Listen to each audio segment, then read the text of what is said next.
Then new demands were being made, again on emerging and developing countries. Yes, we were emerging economies, whether China or India, but we face monumental developmental challenges. If you look at the per capita income in China, compare it to the per capita income where it was in 1940 in Europe or America. You compare India, and then look at where the per capita incomes were, even 80, 90 years ago in Europe or Americas, and even today. So there are huge disparities. And it is unfair to make the same demands and that we to pay the same price who never had equal opportunity to grow and to access markets. This is one opportunity to change the global economy or to inject new dynamism. 2009, there was a study by America's Peterson Institute that if this round is concluded, it will at least increase the world trade by 500 billion. Those numbers would change to $1 trillion maybe in a year or two, provided that happens.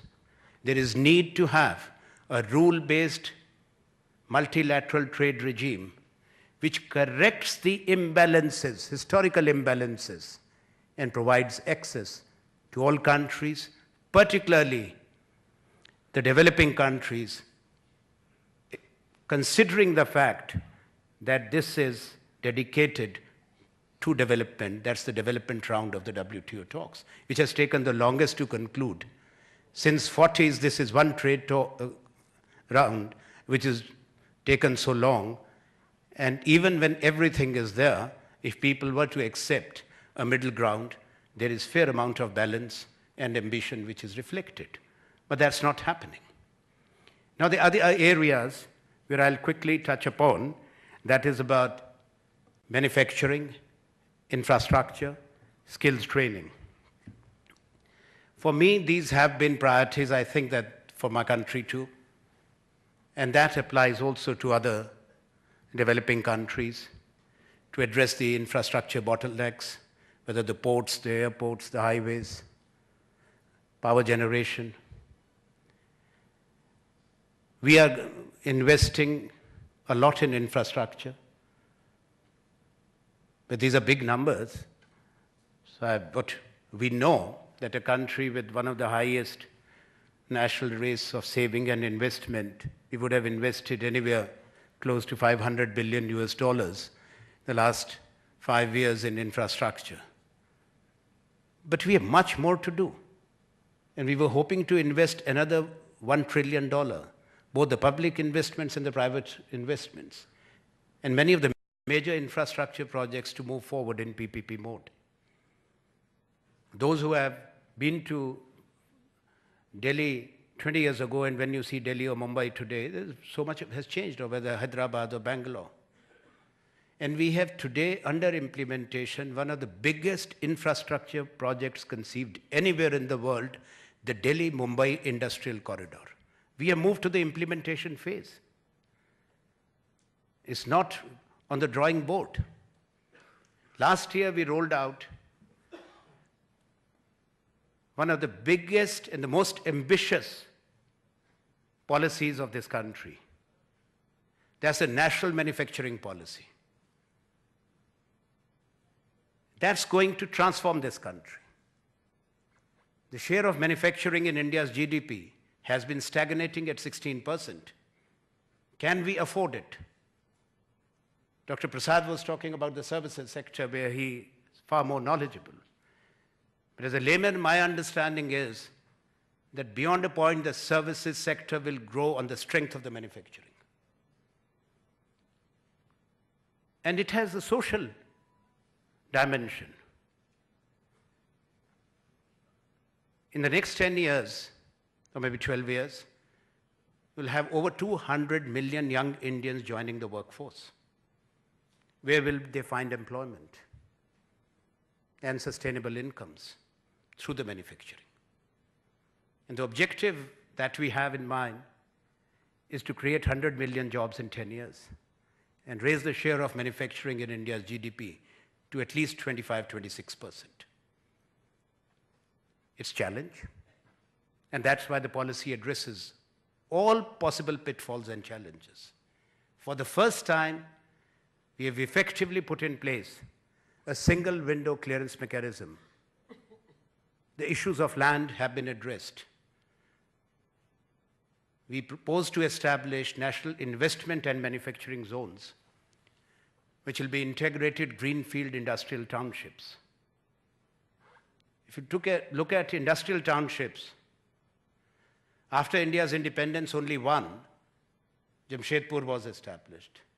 And even the residential planned cities, look at Chandigarh, now New Raipur is coming, the capital, or Bhubaneswar was there. We have notified 10. The range in size, the biggest is 900 square kilometer, where the Dholera project is also there in Gujarat, the world's biggest water desalination project. If you look at the map of India, if you look at where they are located, and maybe another 2 or 3 maximum, these are not like SEZs. Now, of these 10 which have been notified, master plans for 7 have been completed. These are being developed in partnership between the Government of India and the state governments. Land is the equity of the states. Trunk infrastructure is funded by the Government of India.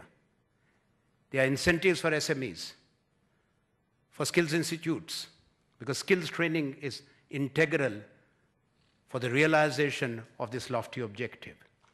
That's where, again, institution building and vocational and skills education. This country is investing, both the government and the industry. We are looking at other countries' models too. CII is doing it. We have brought in successfully some of these training modules. We are doubling the number of IITs and IIMs. From 1 mega National Institute of Science, 5 more are being established. I believe that investment in science and mathematics is a must. India must produce more PhDs in science, in mathematics, in information technology, and in communications. And that will happen. We know that we are lagging behind. That's why these decisions have been made. The reference to some of the reforms of the decisions we have taken, whether it was the manufacturing policy, I can share with you, there were bruising turf battles. It's not easy to bring about change. People don't want to let go of controls. And that's what we had to change, and we were determined as a team that we will give it to our country and to the future generations. Same for multi-brand in retail. Most of you would have followed the debate or the shrill discourse that preceded. But I'm very happy that finally this issue got debated, and the nation, our citizens, could hear that. Though never before, executive decisions have been called into question or dragged into debate and vote. Because our Constitution makes a very clear separation of powers between the executive, the legislature, and the judiciary. But this did happen, and I have no regrets. Finally, as we had said, it's cast in stone. It has a very firm endorsement and approval, and we can move forward now. Similarly, the Cabinet's decisions to set up a Cabinet Committee on Investment is a major one. There are big projects which are long delayed.